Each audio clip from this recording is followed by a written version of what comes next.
కిషోర్ పూరెడ్డి గారు తీసుకుంటారు.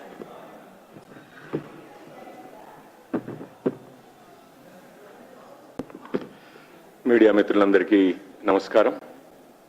అట్లాగే అందరికీ మీతో పాటు భారతీయులందరికీ కూడా నిన్న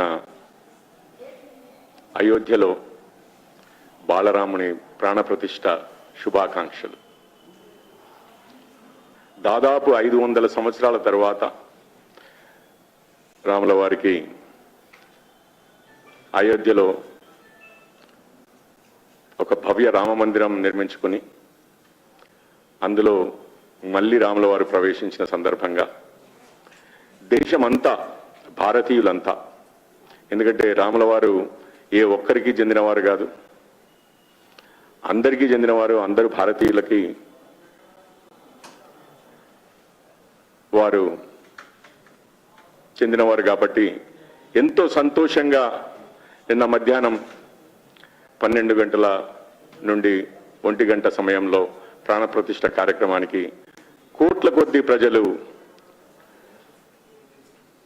టీవీల్లో కానీ యూట్యూబ్లో కానీ ఇంకా లైవ్ ఇతరత్ర స్ట్రీమింగ్ ఏ విధంగానైనా కానీ ఎన్నో గుళ్ళల్లో, ఇండ్లల్లో, కంపెనీలల్లో, బయట గ్రౌండ్లలో ఏర్పరచుకుని చాలా వారు మాట్లాడుతూ కేసీఆర్ గారు, అప్పటి ముఖ్యమంత్రి అయిన కేసీఆర్ గారు ఎన్నడూ కూడా శ్రీరామనవమికి పట్టు వస్త్రాలే కానీ ముత్యాల తలంబ్రాలే కానీ తీసుకురాలేదు. దాన్ని వారికి ఖండిస్తూ, అట్లాగే భద్రాచలం గుడికే కానివ్వండి, ఆ పట్టణానికే కానివ్వండి 100 కోట్లతో అభివృద్ధి చేస్తానని కేసీఆర్ గారు చెప్పి పైసలు ఇవ్వకుండా రాష్ట్ర ప్రజలనే కాదు రాముల వారిని కూడా మోసం చేశారు. అందువల్ల వారు చరిత్రహీనులవుతారు అని చాలా ఘాటుగా కేసీఆర్ గారిని విమర్శించారు. రాముల వారిని కూడా మోసం చేశారు, అందువల్ల వారు చరిత్రహీనులవుతారు, చరిత్ర వారిని మర్చిపోకుండా అవుతుంది, తగిన శాస్తి జరుగుతుంది అన్నట్లుగా వారు మాట్లాడారు. అదే సమయంలో వారు మాట్లాడుతూ రాష్ట్రం మొత్తంలో ప్రతి నియోజకవర్గంలో దాదాపు 100 నియోజకవర్గాల్లో కాంగ్రెస్ ప్రభుత్వంలోకి వచ్చిన తర్వాత 100 నియోజకవర్గాల్లో రామ మందిరాలు నిర్మిస్తామని కూడా చెప్పారు. మరి ఈరోజు నిన్న దేశం మొత్తము ఒక దాదాపు 500 సంవత్సరాల తర్వాత రాముల వారికి అయోధ్యలో ప్రాణప్రతిష్ఠ జరుగుతుండగా తిరిగి ఒక మందిరం నిర్మించుకుని అందులోకి రాముల వారు ప్రవేశిస్తుండగా మన రాష్ట్ర ప్రభుత్వం మాత్రము ఇటు దేవాదాయ శాఖ ద్వారా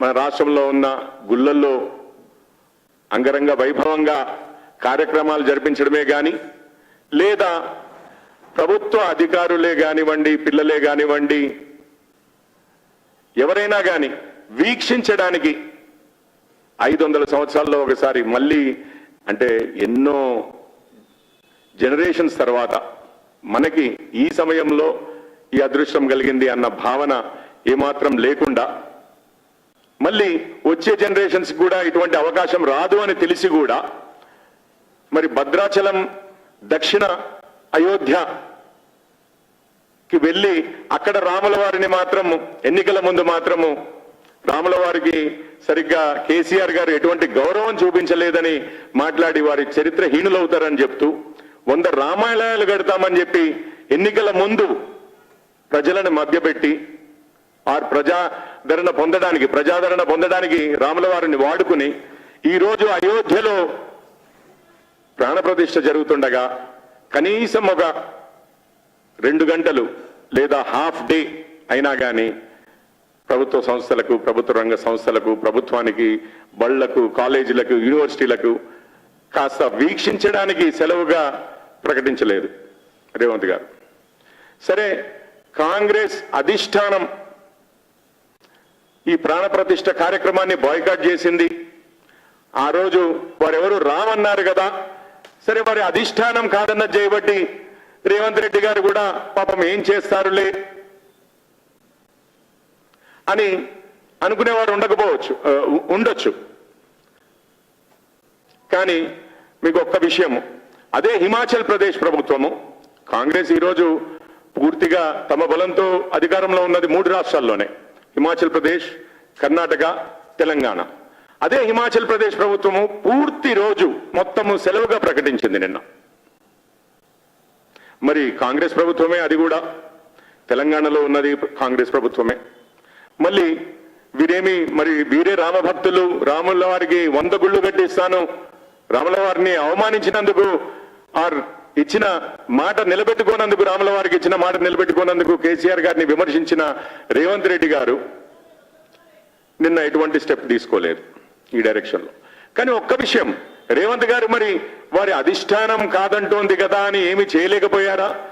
మరి మొన్నే ఒక వారం రోజుల క్రితం దావోస్ లో జరిగిన విషయం గమనిస్తే, ఒకవైపు రాహుల్ గాంధీ తన భారత్ జోడో న్యాయ యాత్ర అని చెప్పి నాగాలాండ్ నుంచి మొదలుపెట్టి, అక్కడ మొదటి రోజు నుంచి కూడా అదాని, అండ్ మీకు తెలిసిన విషయమే, మోడీ గారి ప్రభుత్వమే అదానికి పనిచేస్తోంది అన్న విధంగా వారు విమర్శిస్తూనే ఉంటారు. ఆ రోజు రాష్ట్ర ప్రభుత్వాలు కూడా కొన్ని అసలు అదానికే పనిచేస్తున్నాయి అని చెప్పి పూర్తిగా అదాని గారిని, గౌతమ్ అదాని గారిని కానివ్వండి, అదాని సంస్థని కానివ్వండి, ఇదేదో బీజేపీ సంస్థ,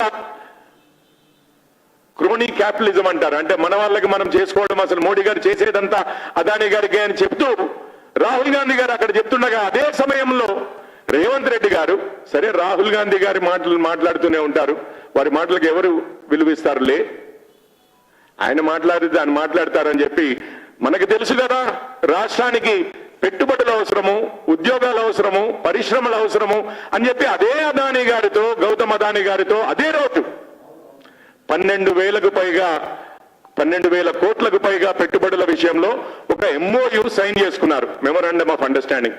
మరి అదానీ విషయంలో రాహుల్ గాంధీ గారికి ఎదురించి నిర్ణయాలు చేయగలిగే రేవంత్ గారు, మరి అదే రాహుల్ గాంధీ, సోనియా గాంధీ గారు రాముల వారి విషయంలో వారి ప్రాణప్రతిష్ఠ పండుగకు వారేదో బాయ్కాట్ చేశారని, ఇక్కడ ఇవ్వలేదు అనడానికి కూడా కూడా చాలా దారుణంగా ఉంటుంది. అదాని విషయంలో మనము హైకమాండ్ ఎదిరించగల రేవంత్ రెడ్డి గారు రాముల వారి విషయంలో ఎందుకు ఎదిరించలేకపోయారు? కేవలం రాముల వారిని ఒక ఎన్నికల సమయంలో మతాన్ని వాడుకోవడమే గాని నిజంగా రామభక్తి అనేది కరువైందనేది క్లియర్గా కనిపిస్తోంది. వారు తలుచుకుంటే చేయగలిగేవారు, అదాని విషయంలోనే ఎదిరించగలిగిన వారు వారి హైకమాండ్ ని రాముల వారి విషయంలో ఎదిరించలేరని నేను అనుకోవడం లేదు, వారు భాజపా భావించడం లేదు. వారు సమాధానం చెప్పవలసిన అవసరం ఉంది ఈ విషయంలో. ఈ కమ్యూనల్ పాలిటిక్స్, రిలీజియన్, మతాన్ని కేవలం ఎన్నికల సమయంలో రాజకీయాల కోసం వాడుకోవడం కాదు. మన రాజ్యాంగంలో రాములవారు అంటే ఎవరో ఒక్కరి సొత్తు కాదు అని చెప్పి నేను ఇంతకుముందే చెప్పాను. ఈవెన్ మహాత్మా గాంధీ గారు రామరాజ్యం గురించి మాట్లాడారు. అంబేద్కర్ గారు రచించిన రాజ్యాంగం మొదటి వర్షన్ చూడండి, ఫండమెంటల్ రైట్స్ పేజీలో రాముల వారు, సీతమ్మ వారు, లక్ష్మణుల వారు ముగ్గురు ఉన్నారు. ఇది మన భారత రాజ్యాంగం అండి. రాముల వారు ఏ ఒక్క మతానికో ఏ ఒక్క వర్గానికో చెందినవారు కాదు, భారతీయతకు ఆయన ప్రతీక. మనం అందరం కోరుకుంటాం ఈ దేశంలో, ఇంక్లూడింగ్ మహాత్మా గాంధీ గారు, రామరాజ్యం రావాలి అని చెప్పి.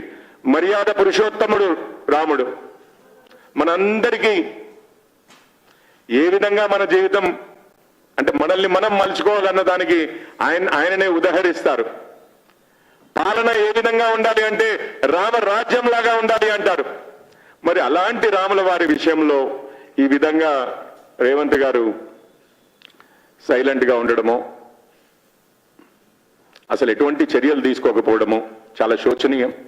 మన దగ్గర సంస్కృతి ఉంది. ఇంకొక విషయం కూడా చెప్తాను, ఇదేదో రాముల వారి గుడికి చేస్తే మళ్ళీ ఒక మతానికి అని చెప్పి ఎవరన్నా అంటుంటే కాక, మన దగ్గర సంస్కృతి ఉంది, ఎవ్వరూ అభ్యంతరపరచరు. అందరికీ సమానంగా వర్తింపజేయమని అడుగుతారు కానీ ఎవరు అభ్యంతరపరచరు. మనము ఒక్కొక్కసారి ఇప్పుడు రంజాన్ సమయంలో ముస్లిం సోదరులు ఉంటారు, వారు పొద్దునంతా ఉపవాసం ఉంటారు, సాయంత్రము నమాజ్ సమయానికి లేకపోతే వారి నమాజ్ సమయాలకి కాస్త ఎర్లీగా వారు బ్రేక్ తీసుకోవడానికి కూడా గవర్నమెంట్లు ఆర్డర్లు జీవోలు ఇచ్చి మరి అనౌన్స్ చేస్తాయి.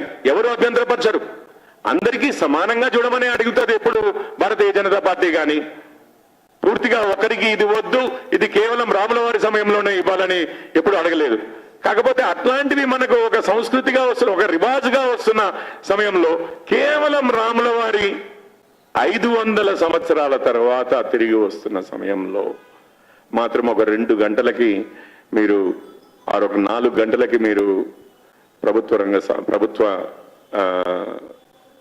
సెలవు ప్రకటించలేకపోవడం చాలా శోచనీయం. ధన్యవాదాలు అందరికీ. ఇంతటితో ముగిసింది. మీడియా మిత్రులకు ధన్యవాదాలు.